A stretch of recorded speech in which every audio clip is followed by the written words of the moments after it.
ఓం శ్రీ మాత్రే నమః. భక్తి భాస్కర ఛానల్కు స్వాగతం.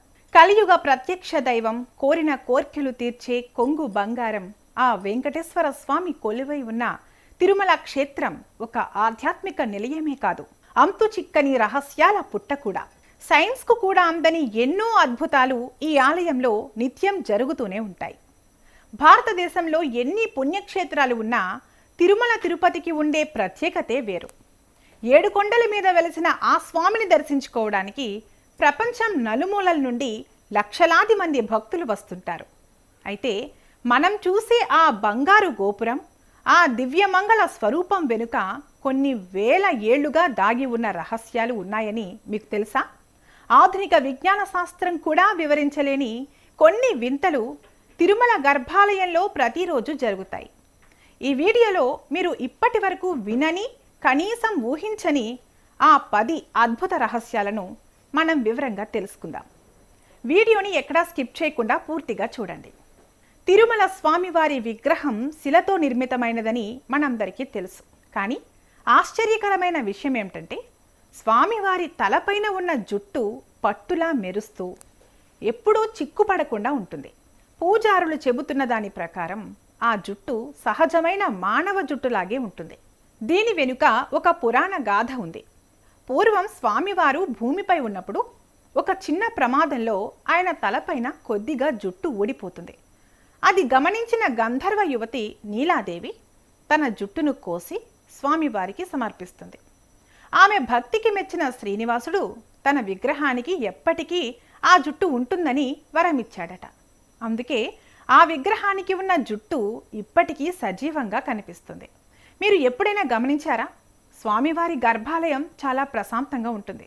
కానీ స్వామివారి విగ్రహం వెనుక భాగంలో మీ చెవిని ఆనించి వింటే ఒక అద్భుతం జరుగుతుంది. అక్కడ స్పష్టంగా సముద్రపు అలల హోరు వినిపిస్తుంది.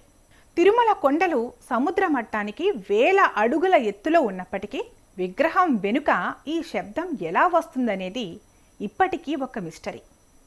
భక్తులు దీనిని స్వామివారు సాక్షాత్తు క్షీరసాగర మథనం నుండి వచ్చిన విష్ణుమూర్తి రూపమే అనడానికి నిదర్శనంగా భావిస్తారు. తిరుమల గర్భాలయం ఎప్పుడూ చల్లగా ఉంటుంది. కానీ స్వామివారి విగ్రహానికి నిత్యం చెమట పడుతూనే ఉంటుంది. అభిషేకం చేసినా చేయకపోయినా స్వామివారి వెనుక భాగం ఎప్పుడూ తేమగా ఉంటుంది. ప్రతిరోజు ఉదయం పూజారులు స్వామివారిని పట్టు వస్త్రంతో తుడిచినప్పటికీ కొద్దిసేపటికే మళ్లీ విగ్రహంపై నీటి బిందువులు కనిపిస్తాయి. దీనిని శాస్త్రీయంగా వివరించడానికి ప్రయత్నించిన వారు సైతం విఫలమయ్యారు. ఆ విగ్రహం నుండి వచ్చే ఉష్ణోగ్రత వల్ల ఇలా జరుగుతుందా, లేక మరేదైనా కారణమా అనేది ఇప్పటికీ అంతు చిక్కని రహస్యమే. సాధారణంగా ఏదైనా నల్లరాతి విగ్రహంపై పచ్చ కర్పూరాన్ని నిత్యం రాస్తూ ఉంటే కొన్నాళ్లకు ఆ రాయి అరిగిపోవడం లేదా పగుళ్ళు రావడం జరుగుతుంది. కానీ తిరుమల స్వామి విగ్రహానికి ప్రతిరోజు పచ్చకర్పూరాన్ని పూస్తారు. విచిత్రం ఏమిటంటే, వేల ఏళ్లు గడుస్తున్నా ఆ విగ్రహంపై ఒక్క చిన్న గీత కూడా పడలేదు. రాయి రంగు కూడా మారలేదు. కెమికల్ రియాక్షన్ జరగాల్సిన చోట విగ్రహం మరింత కాంతివంతంగా మెరవడం సైన్స్కు సవాలు విసురుతోంది. స్వామివారి గర్భాలయంలో 2 దీపాలు నిరంతరం వెలుగుతూనే ఉంటాయి. వీటిని అఖండ దీపాలు అంటారు. ఆశ్చర్యకరమైన విషయం ఏమిటంటే, ఈ దీపాలు ఎప్పుడు వెలిగించారో, ఎవరు వెలిగించారో ఎవరికీ తెలియదు. వేల సంవత్సరాల నుండి ఈ దీపాలు కొండెక్కిన దాఖలాలు లేవు. ఆ దీపాలకు నూనె కానీ నెయ్యి కానీ ఎవరు పోస్తారనేది కూడా రహస్యమే. స్వామివారి సన్నిధిలో ఉండే ఈ వెలుగులు ఆయన అనంతమైన శక్తికి సంకేతాలు. స్వామివారి అలంకరణ కోసం ఉపయోగించే పువ్వులు, పాలు, నెయ్యి మరియు వెన్న ఒక ప్రత్యేకమైన గ్రామం నుండి వస్తాయి. ఆ గ్రామం తిరుమలకు దాదాపు 22 కిలోమీటర్ల దూరంలో ఉంది. విచిత్రం ఏమిటంటే, ఆ గ్రామంలోకి గ్రామస్తులు తప్ప బయటి వ్యక్తులు ఎవరూ వెళ్ళకూడదు. ఆ ఊరి మహిళలు ఇప్పటికీ పురాతన పద్ధతుల్లోనే జీవిస్తారు. అక్కడి నుండి వచ్చే వస్తువులే స్వామివారికి నివేదిస్తారు. ఆ గ్రామం ఎక్కడ ఉంది, దాని పేరు ఏమిటి అనేది ఇప్పటికీ అత్యంత గోప్యంగా ఉంచుతారు. మనం బయట నుండి గర్భాలయాన్ని చూసినప్పుడు స్వామివారి విగ్రహం సరిగ్గా మధ్యలో ఉన్నట్లు కనిపిస్తుంది.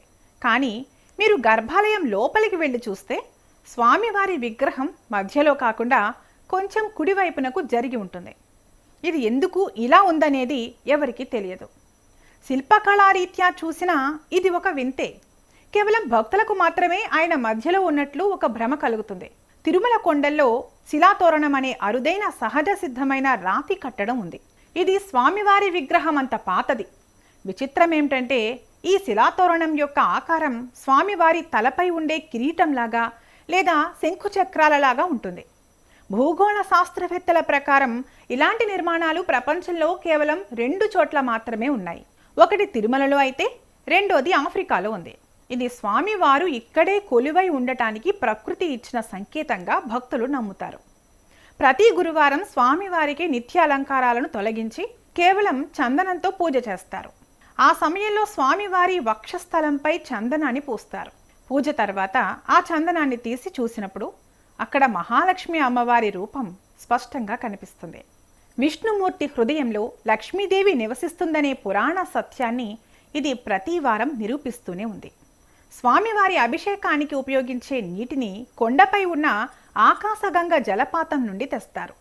సాధారణంగా జలపాతాల్లో నీరు వర్షాకాలంలో ఎక్కువగా, ఎండాకాలంలో తక్కువగా ఉంటుంది. కానీ ఆకాశగంగలో నీరు సంవత్సరం పొడవునా ఒకేలా ప్రవహిస్తుంది. వేల సంవత్సరాల నుండి ఈ నీటి ప్రవాహం ఎప్పుడూ ఆగిపోలేదు.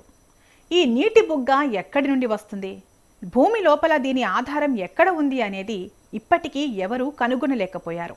సైన్స్ ఎంత అభివృద్ధి చెందినా తిరుమలలో జరిగే ఈ వింతలకు సమాధానం దొరకదు. ఎందుకంటే అక్కడ ఉన్నది కేవలం ఒక శిలా విగ్రహం కాదు, అది ఒక అద్భుతమైన శక్తి. భక్తుల విశ్వాసమే ఆ స్వామికి అలంకారం. మీరు ఎప్పుడైనా తిరుమల వెళ్ళినప్పుడు ఈ విషయాలను గమనించడానికి ప్రయత్నించండి. ఆ వెంకటేశ్వర స్వామి కృప మనందరిపై ఉండాలని కోరుకుందాం. ఈ వీడియో మీకు నచ్చినట్లయితే వెంటనే లైక్ చేయండి, షేర్ చేయండి. ఇలాంటి మరిన్ని వీడియోల కోసం మా ఛానల్ను సబ్స్క్రైబ్ చేసుకుని బెల్ ఐకాన్ను నొక్కండి. దీని ద్వారా మేము చేసే ప్రతి వీడియో మీకు నోటిఫికేషన్ రూపంలో చేరుతుంది. సర్వే జన సుఖినో భవంతు.